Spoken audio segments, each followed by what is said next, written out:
Welcome to 21st Century Radio. I'm Dr. Zohara Hieronimus. Laura Kortner is our executive producer and Anita Brockington, our engineer. The ageless wisdom teachings have always maintained that light is the medium utilized by universal and personal mind to manifest form. With the development of scientific tools, the language of quantum physics, we now have the ability to show just how it is that from the realm of thought to the realm of manifestation, we do indeed create not just the world around us, but the world within us too. Join us for a fascinating hour conversation with Dr. Dawson Church for a discussion about his book, How Mind Makes Matter, the astonishing science of how your brain creates material reality, a Hay House 2019 release. It is my opinion that this book pushes the envelope over the edge of the scientific table and delights the mystical community who have always understood the power of human thought and actions as the tools of being co-creators. We are indeed made in the divine Creator's image with the same apparatus, meant to help us solve the Earth's challenges, create a bright world for future generations, and to enable lives that are full of good and health and plenty. Thank you so much for joining us, Dawson. So good to be here. Thanks for having me. It's a beautiful book. There is nothing else like this in the world, and I have read many and interviewed many. Why don't we start first with, you founded the National Institute for Integrative Health. You also co-wrote a book with Norman Shealy. Give us a little bit of background to your own work in the Institute over the years, and then we'll get into the very particulars of this beautiful book. I'd be happy to. And yeah, the Institute is focused on a couple of different things. One is research, and there are others helping people in need. And our biggest social project is called the Veterans Stress Project. And over the last 12 years, we've actually offered free treatment to over 20,000 veterans. But we've also done 7 randomized controlled trials of PTSD. And we find that veterans clear all those symptoms like flashbacks, nightmares, intrusive thoughts, hypervigilance. They clear those in an average of 6 one-hour sessions. So the big good news that we bring through the nonprofit is that PTSD is curable in about 9 out of 10 cases. Research shows this, and we offer those sessions for free. So that's really my mission, is bringing these energy therapies as evidence-based treatments into the mainstream, because when you can cure most cases of PTSD, depression, anxiety, phobias, things like that, so quickly and easily, it's just a whole new world in terms of both psychological well-being, mental health, and also medical health. So I'm just on fire and just love talking about this and sharing about this and seeing it spreading now into the VA and to various hospital systems. And I know it's just a huge, big shift, not only in human consciousness, but in our ability to really lift the burden of disease that's really limited human potential for many years. Definitely. And what you have accomplished in this book is, there are a lot of really brilliant researchers and wonderful healers, but there aren't that many weavers. And you're really a beautiful weaver of synthesizing so many traditions of practice as well as research. So why don't we start with a bit about science and its language? Because as I mentioned in the introduction, it's really because of your work and work like yours, there's this language of mysticism that now, through the lens of quantum physics, has become a beautiful marriage. Yeah, and I appreciate you using the word weaving there, Zoe, because weaving is really important. And people, when they hear stories about science, say they're listening to the radio, listening to your station, and they'll hear this science story or this story about cancer, this story about brain waves, this story about hormones. They don't have the ability to connect them all. And so in my books, what I try and do is several different things. One is to make the science understandable. And my criterion is I have to be able to go across the street and talk to my next-door neighbor, and if I can't clearly explain it to him, then I haven't done a good enough job as a science writer. So I want to make sure that all of these really difficult concepts, like things like the double-slit experiment, quantum entanglement, or epigenetics, I want to make sure these things are really clearly understandable to people. But then beyond the science, what I found is that we need stories. I mailed out my book, The Genie in Your Genes, to about 17 different people when it was first written, mailed manuscript out and said, I'd love to get your peer review. I want to get your opinion about the book. Is it scientifically correct? What do you think of the book? And I got 16 out of 17 rave reviews from other scientists saying, this book's genius, this book's brilliant, this book's showing how our genes affect our bodies in a whole new way. And I got one bad review. Which may have been the most helpful. A teacher friend of mine, and she hated the book. She said, Dawson, this book's full of stories, and there are no people in the book. And so I actually rewrote the whole book to make her happy and put stories of people in there, because the people, though, are like this one friend of mine recently who was diagnosed with metastasized breast cancer, and she has a book coming out about her experiences. And so they discovered this huge tumor on her right breast, and it was 5 centimeters across, 2 inches across. And they also discovered that all of the lymph nodes under her right armpit were full of cancer cells, and that 3 spots that appeared on her right lung. So metastasized breast cancer, a terrible diagnosis. And so there she was faced in the doctor's office with this grim news. In fact, her oncologist said, Beth, we want you not to just make an appointment with radiation. We want you to go to radiology right now from my office for your first treatment. And Beth said, I need to see what I can do myself, and I need to talk to my husband, talk to my community. She did. She called bunches of people. She called me. She called Mark Hyman, called all these friends of hers. And she wound up saying to herself, I'm going to see what my energy can do. And so she focused on using Qigong, using energy healing. She cleaned up her diet. She turned off her alerts. She quit volunteering for a lot of organizations that were stressing her out. She just focused on the energy changes she could make. And so she got that diagnosis in March of 2017. She went back to the hospital 8 weeks later in May of the same year, and the tumor had shrunk from 5 centimeters to 1.4 centimeters. All the lymph nodes under her right arm were cancer-free, and then the tumor later that year went away completely, and blood tests showed she was cancer-free, only using her consciousness, only using energy. And so that's what I put in my book, stories like those of Beth, which you want to know the science. You want to know what you're using, the treatment you're using is evidence-based, that there's solid research behind it, but you also want those stories. And so in my books, I both give you really rigorous science and also fabulous, amazing stories of people like Beth who just beyond all the odds were able to heal themselves using these new evidence-based and energy therapies. And your own personal stories. I mean, I love the story about keys in the ocean. Your entire your way of like integrating this demonstration of mind creating matter, and that we can entrain ourselves to sort of the harmonic whole and accomplish anything. Share that story.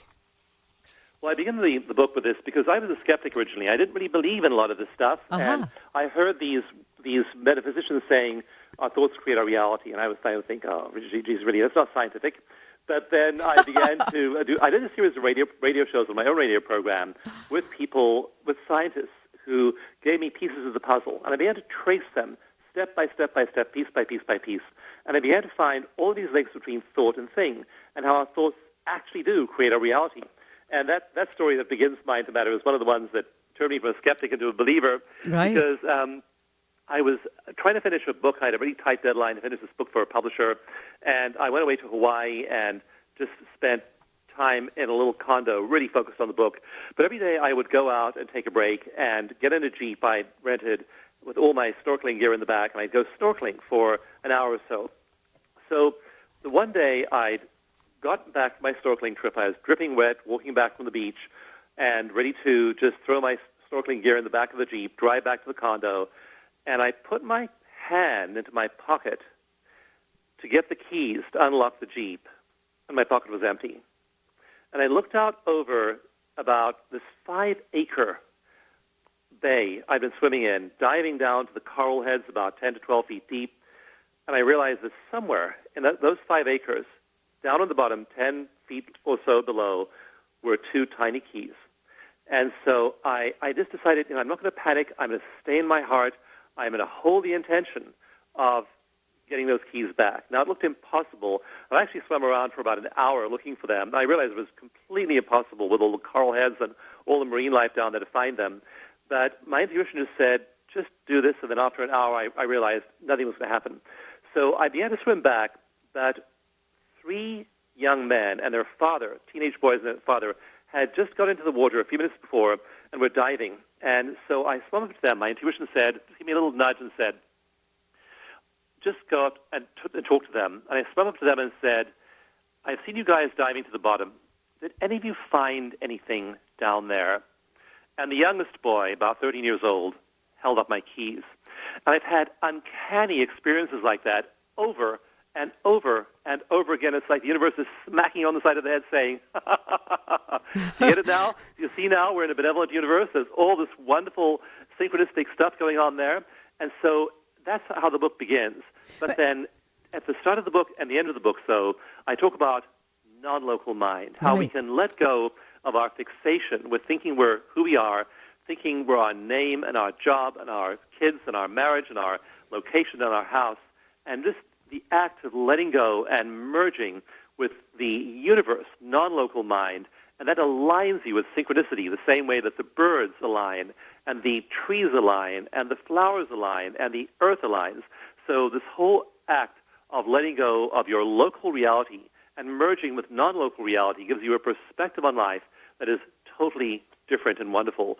So I begin and end the book with that, and then the middle of it is just packed with science in just study after study after study, over 400 of them, showing that with our thoughts, our intentions, our beliefs, we are, in an absolutely literal way, creating the world around us.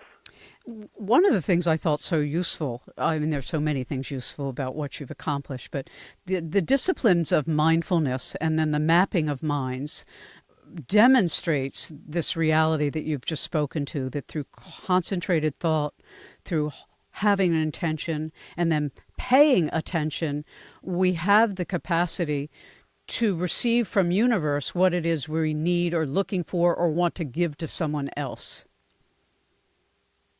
We do, and when we tune in that way, we find that we act synchronously. Near the end of the book, I have remarkable studies showing that when we align with non-local mind in that way, we actually come into alignment with big global cycles.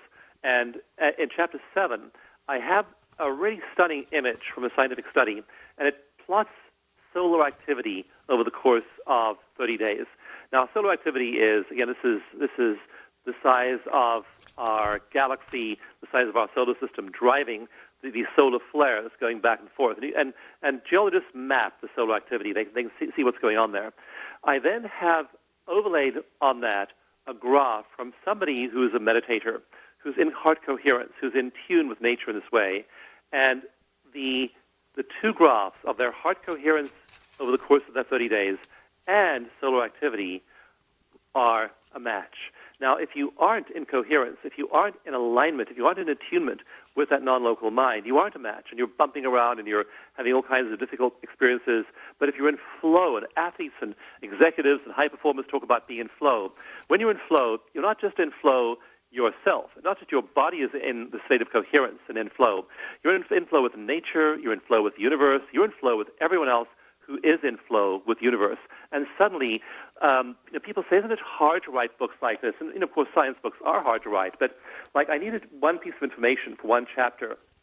And it turned out that I was a speaker at a conference in a really synchronistic way, and they seated me next to the only scientist in the world who had that piece of information. And he had it right there, and I didn't know he had it. And so actually goosebumps as I talk about this because, these things happen just every day. There's some synchronous thing like that happening. And when you're in the zone, when you're in that state of flow, these things happen, and your life gets much, much easier. So I have lots of examples and stories like that throughout the book, but I also have all the graphs, all the research synopses that show you how this is science-based. You've done just a beautiful, beautiful job for the world. I'm so deeply grateful. I've interviewed the new paradigm, the who's who of the new paradigm for 35 years, and it's a wondrous accomplishment, and I really hope that the world benefits by all of your good intention. If you're just joining us, Dr. Dawson Church is with us. His book, Mind to Matter, The Astonishing Science of How Your Brain Creates Material Reality. It's a Hay House 2019 release. You can learn more at his websites, dawsonchurch.com, as well as www.mindtomatter.com.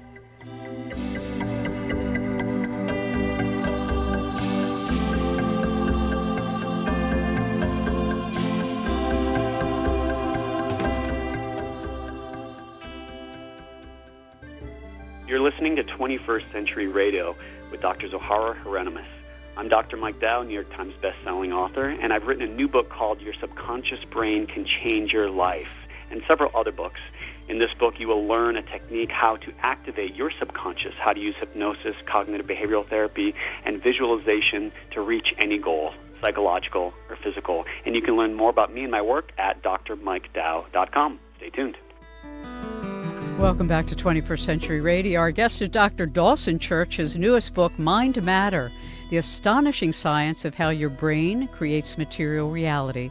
It's a Hay House release, 2019. You can learn more at his websites, www.dawsonchurch.com, mindtomatter.com, and EFTuniverse.com. So, Dawson, there are so many beautiful demonstrations of science and spirit in your work. And if you could take a moment, if you don't mind, to talk a bit about epigenetics, how the environment affects internal and external gene expression, meaning, as you shared earlier, we can affect our genes from inside of us, much as the world can affect them from outside of us, and what this means for the future of healing and healthcare.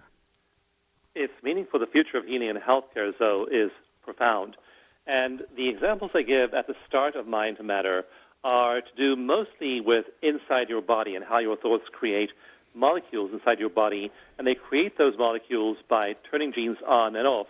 In one of the studies of EFT, or acupressure tapping, that I quote there, which I was involved with, we found that 1 hour of treatment changed 72 genes, including genes that code for things like breast cancer and prostate cancer and downregulate them, genes that code for things like metabolism, cell communication, skin repair, brain repair, memory and learning, all kinds of genes being regulated just by 1 hour of this energy treatment. And so epigenetics is the whole study, the whole science of how genes are turned on or off from not just necessarily outside the cell or outside the nucleus of the cell, often from outside the body.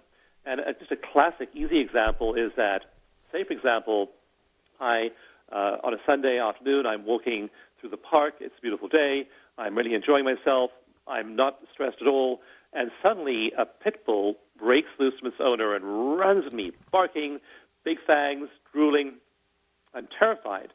What happens is that genes that code for stress hormones like adrenaline and cortisol, those genes turn on immediately.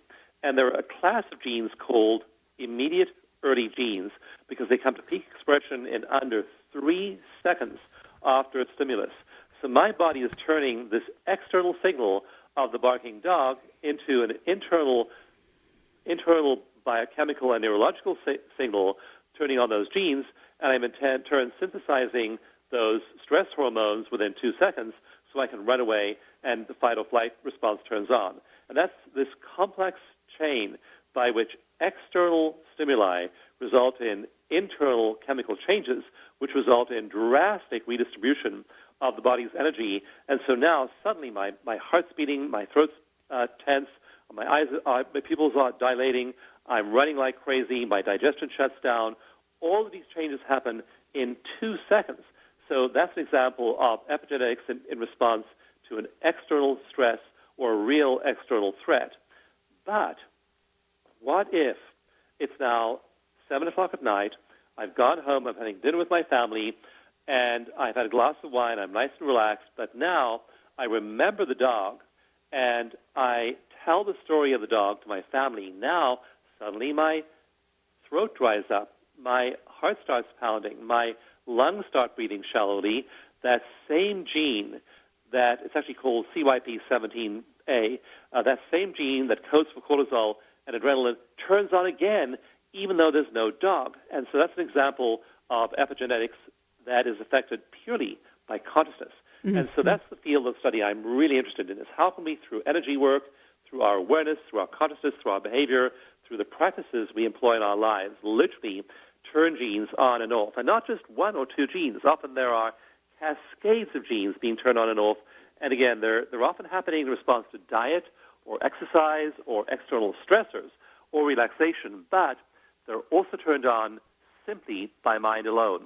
And in Mind to Matter, I have scores of studies and all kinds of examples of how simply by changing our consciousness, we can literally change cancer genes, change learning and memory genes, change cell repair genes, change bone density genes, change muscle mass genes, change all of these genes in a beneficial direction purely using our minds and our consciousness. And this is just, I mean, as I read the book, like initially the publisher said that the subtitle would be The Surprising Science of How Our Thoughts, our brains create our reality. They changed it to The Astonishing Science, because the science is just absolutely mind-boggling about the effect we have on our bodies, on our genome, epigenetically, through our minds. Well, and stunning is really the truth. But as you were speaking, I was thinking about the extraordinary impact of the unconscious mind when there has been trauma. Let's say a child has been abused. They grow up to be an adult, and then they have some kind of ailment that deals with adrenaline and cortisol spikes. And until that memory, I guess, and maybe you can describe to us, because you talked about how post-traumatic stress disorder, which so many people on our planet today suffer from, and fear is so contagious, as is happiness. Share with us a little bit about that, because our emotions, whether we're cognizant of them or whether they're remnant waves, I always think of them as the remnant waves under the surface, and something can trigger it that we don't make the conscious connection. I mean, I've done a lot of interview work of alien abductees, and so many suffer from such long-lived trauma their whole lives that something they hear in the news triggers something they don't remember, but the body still holds the memory in its cells. It does. It does, and those memories can be really long-lasting. There's a whole field of psychology called developmental trauma. And so an example of a simple trauma is a young lady in one of my live workshops, and she was in a car crash at the age of 32, and she had PTSD, but it was due to one event as an adult. That's simple trauma. Complex PTSD is another woman who was a therapist in one of my live classes, and she'd been sexually abused from the age of 2 through the age of 17. That's developmental trauma. That's when the brain is firing and wiring the emotional part of the brain, which is firing and wiring the most at the age of 0, 1, 2 years old.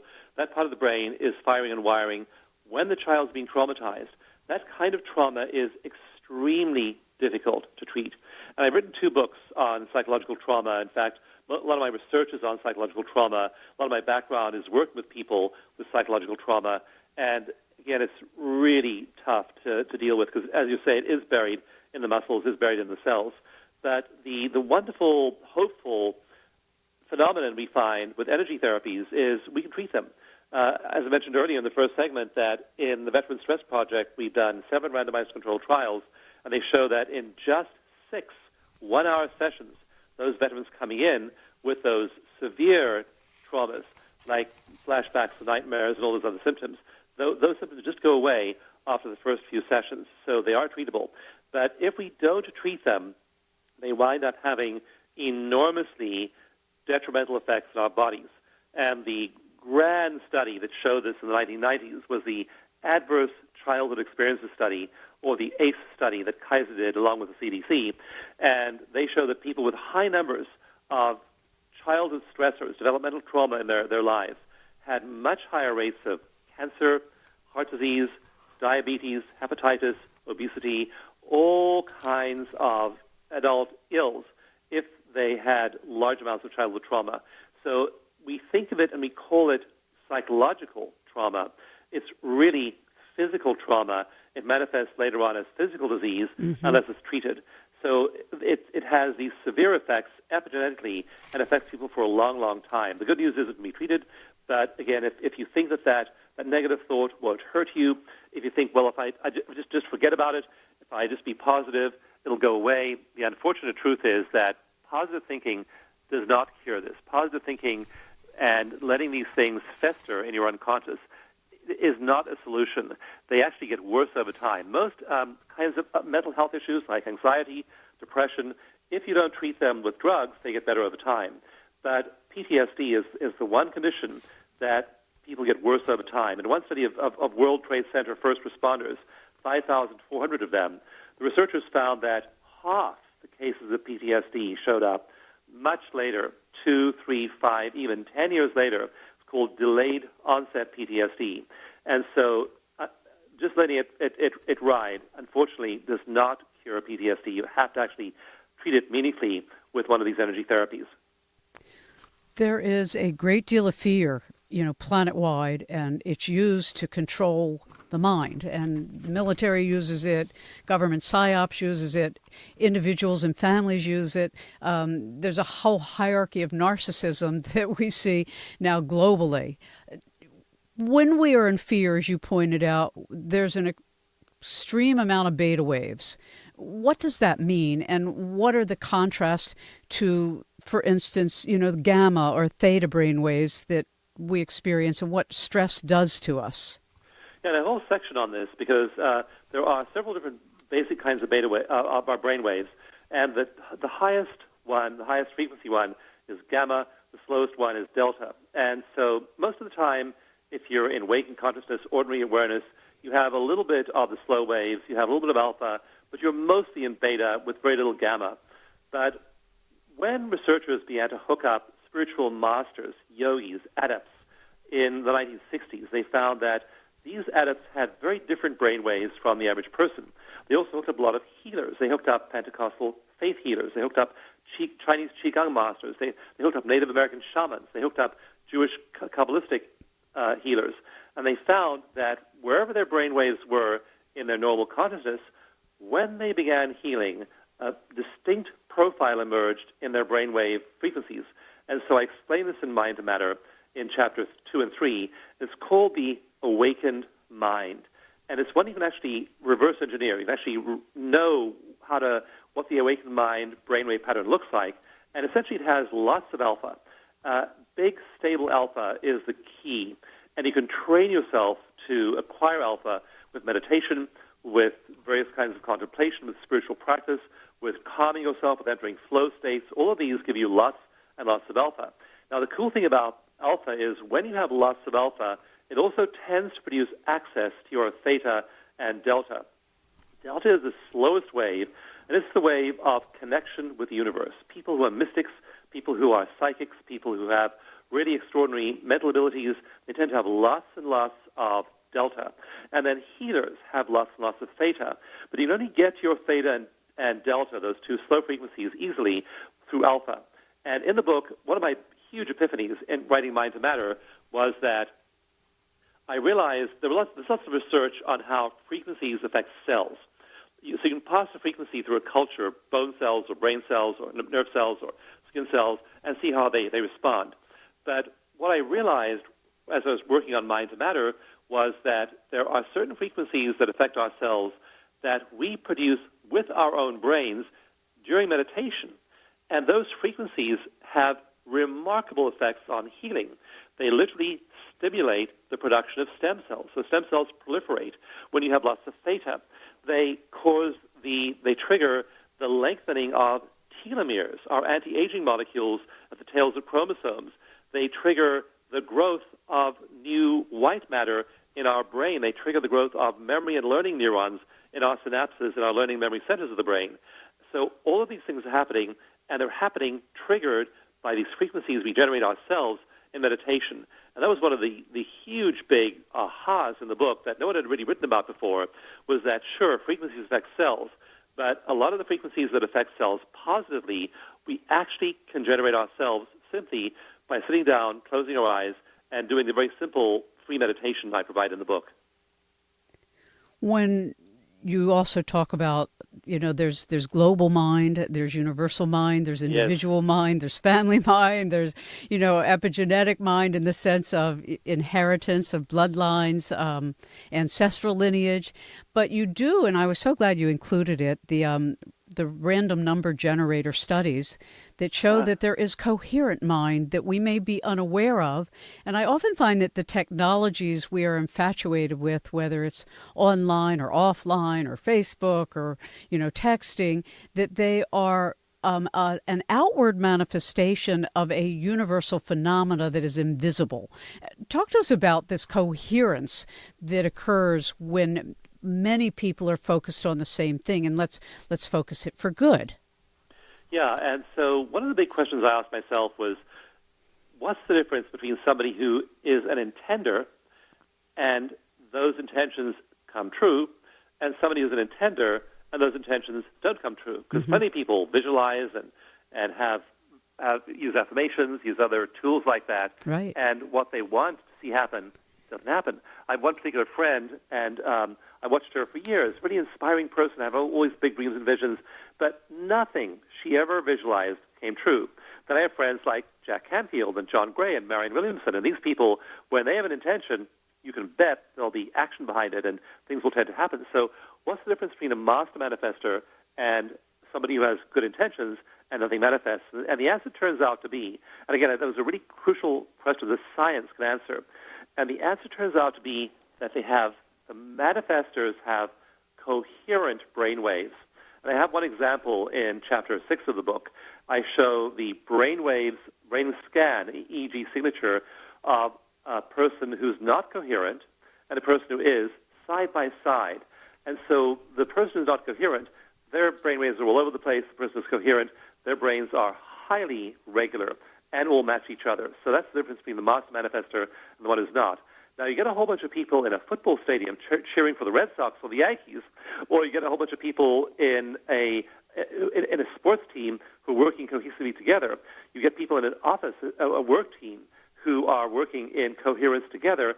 You get any kind of critical mass of people, and they're in coherence at the same time. They then jump to a whole new level of performance. Now they're in group flow, and that's when these random number generators start acting up. They no longer give random numbers. They give regular numbers, or they depart from randomness under the influence of group coherence. So we are capable as large groups of literally affecting reality. It's a beautiful affirmation and demonstration of why it's so important that what we repeat, we become, and what we do, we create. So we're going to come back on that. Our guest is Dr. Dawson Church. His book, Mind to Matter, The Astonishing Science of How Your Brain Creates Material Reality, a Hay House 2019 release. Learn more at www.dawson.church.com, www.mindtomatter.com, and also another website he manages, EFTuniverse.com.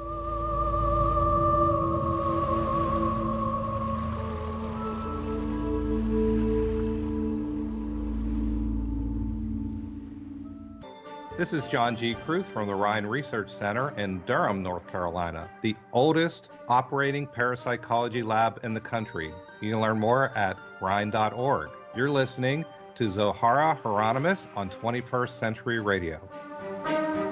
Welcome back to 21st Century Radio. Remember that all of the links to our guests are at 21stcenturyradio.com and at zoharaonline.com, and our archives are also posted weekly for free on iTunes and on our 21st Century Radio YouTube channel.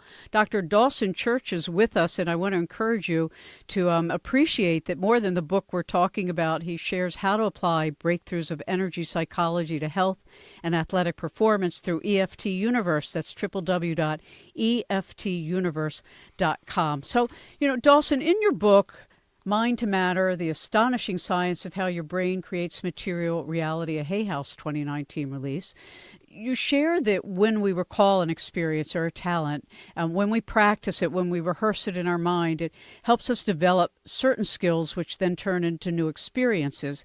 So, for instance, if we have seen an angel once, we can see an angel again. Walk us through this. Yeah, and repetition is the key, and also emotion is the key. So in Mind to Matter, I talk a lot about emotional contagion and about the power of emotions to affect the world around you. Just having a thought about something is not going to move the needle, but having a thought along with a strong emotion about something is what does. So there's lots of research showing that it's emotion that makes a difference. And then if you have that emotional intensity over and over and over again, that's when you kick in neurogenesis. And there's an example in Chapter 1 which I give people to inspire them, because this story, Zoe, is like, when I first heard this, I went and looked back at the sources several times. I literally could not believe that this type of neural change was possible. This guy, his name is Graham Phillips, and he's a TV reporter in Australia, has a Ph.D. in astrophysics, and he'd heard about meditation and decided to give it a try. So he took his whole TV crew into a really advanced imaging lab, and they taped him getting this whole battery of tests, MRIs and EEGs and all kinds of physiological tests, and they did that before he began to meditate. Then he began an 8-week mindfulness meditation journey, and then after 8 weeks went back into the lab. They measured his brain again, and they used a very high-resolution MRI that can measure the volume of each brain region down to a tiny little point. And they found that different parts of his brain had grown. Some parts had grown by 4% or 3% or 2% in just 8 weeks. But the part of the brain that grew the most was a part called the dentate gyrus. And the dentate gyrus is a little node in the very center of the brain that has these tentacles that go out and connect with different parts of the brain, and it regulates emotion throughout the brain. So it's what regulates you being upset, scared, angry, guilty, all of those emotions. It shuts them down. It helps you calm yourself when you're nervous or stressed. And so the dentate gyrus has a central role in the brain. And so in 8 weeks, his dentate gyrus grew by 22.8%. Now, that kind of growth, where it's growing by almost a quarter in just 8 weeks, is an example of the astonishing changes we're making in our brain with attention. So when you have a phenomenon, when you see something you like, when you, say, for example, attune to a certain person, when you have a spiritual experience, when you have a deep meditative experience, when you connect with nature, when you do positive things and you have emotion behind them, you feel them, you strongly invest your feelings in them, then you trigger neurogenesis, and then your brain begins to remodel itself, not slowly, but rapidly. Another study of meditators, they had these people doing just 12 minutes for 8 weeks.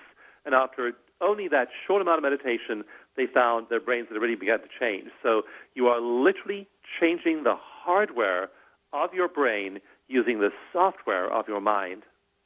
That's a lovely way to put it. As you point out, consciousness shifts the way, as you wrote, that the way the brain processes information. And I also liked that you mentioned not only the observer effect, and maybe you could speak to that for a second, but that selflessness has a great deal to do with finding these higher states of brain waves needed for intense tasks, such as rescuing people or coming up with a solution for, a problem that the world is challenged by.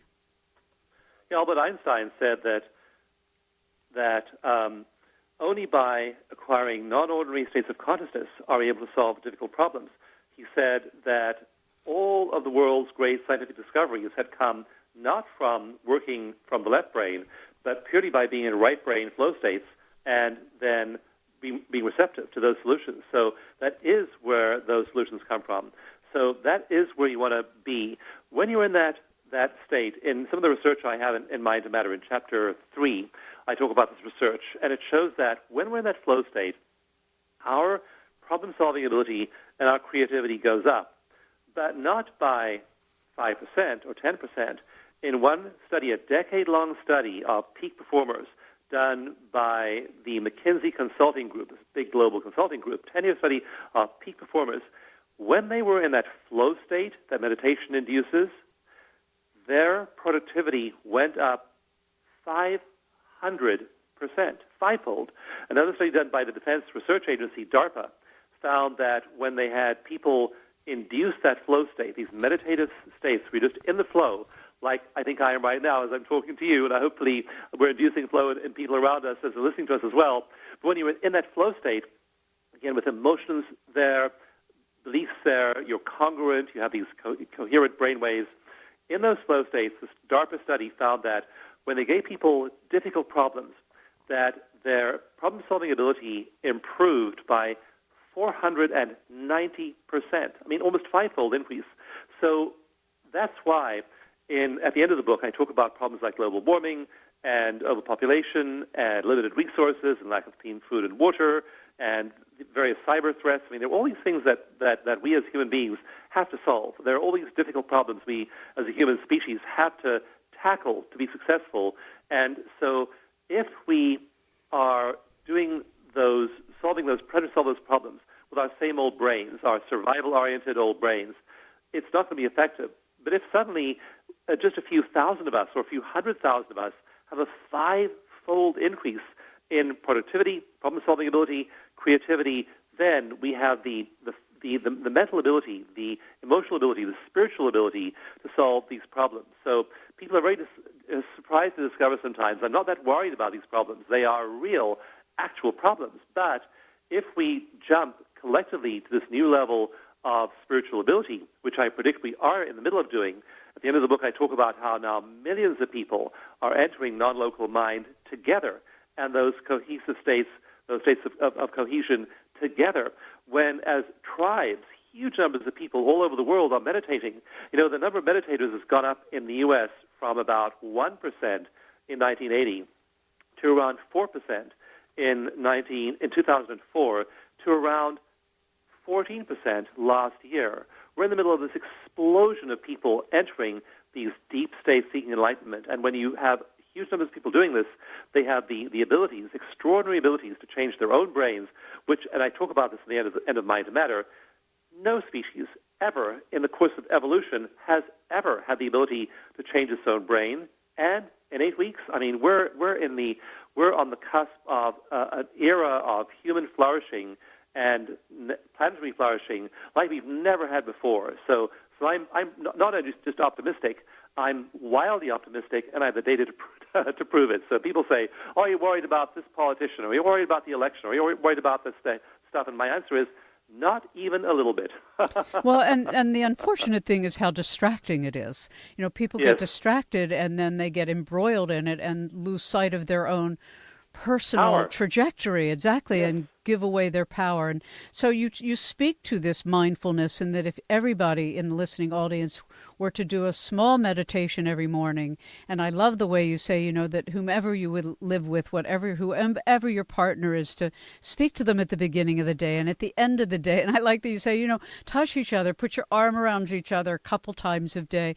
That there are very small things each of us can do to come into entrainment, if you will, with this harmonic, what's the right word for it?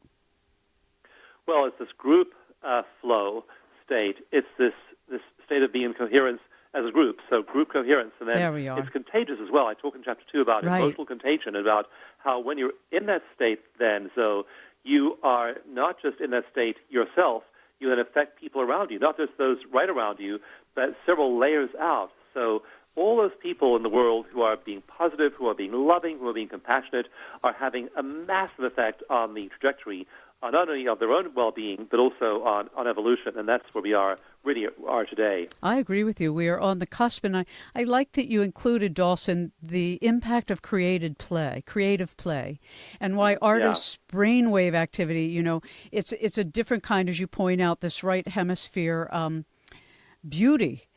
And beauty is really the center of the tree of life in Kabbalah. And what it means is we integrate both our ability to receive and to emanate. You know, when people ask me, well, how do you know, when children ask me, how do you know who to be friends with? And I say, well, you can kind of assess, do they give or do they take? And most of us do a little bit of both. But if they take primarily, that's not the kind of person you're going to have a productive experience with. And that's from a very classical Kabbalistic perspective, that we're all emanators and we're all receivers, but emanating selflessly with love has a profound quantum impact, if you will, of raising our capacity to levels beyond our personal trajectory.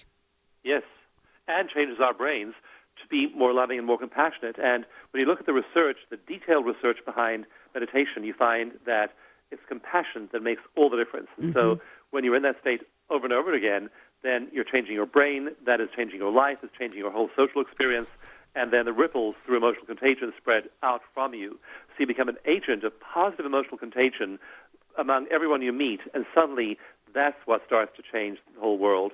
And I liked, you know, you're the gentleman, Dr. Joseph Dispinaza, who wrote the introduction to your book. He said, we are not hardwired to be a certain way for the rest of our lives. We are not doomed by our genes. Rather, we're marvels of adaptability and change. We are. And just bear that in mind. So people think, well, I'll act on this tomorrow, or this is an inspiring talk, but, gee, you know, I'll start meditating this weekend. But the thing to do is hear what we're talking about here on the show, and then make that pledge. When I do live presentations, I have people raise their hand. And so wherever you are right now, raise your hand if you will just check out that meditation and commit to using it just 10 minutes every morning. You will find that it will shift your life personally and then again contribute to this kind of global wave that Zoe and I are talking about. So you can make a difference not only just for you personally, but for everyone. I want to thank you, Dawson, for all the work you do in the world and the blessings you enable others to bring to their own lives. Your book is an exquisite addition to the community globally. Mind to Matter, the astonishing science of how your brain creates material reality. You can learn more at www.dawsonchurch.com, the book website, www.mindtomatter.com, another beautiful website, EFTuniverse.com, and remember that all our guests and their links are at 21stcenturyradio.com, ZoharaOnline.com, and they're posted weekly for free on iTunes and on 21st Century Radio YouTube channel. Blessings to you, Dawson, and many beautiful synchronicities in your life. Thank you, and the same back at you. Thank you again. You'll have more happy ever after. I hope we can all live more fearlessly. Stay connected and stay informed on the #1 news talk station, Talk Radio 680, WCBM, Baltimore, and WCBM.com.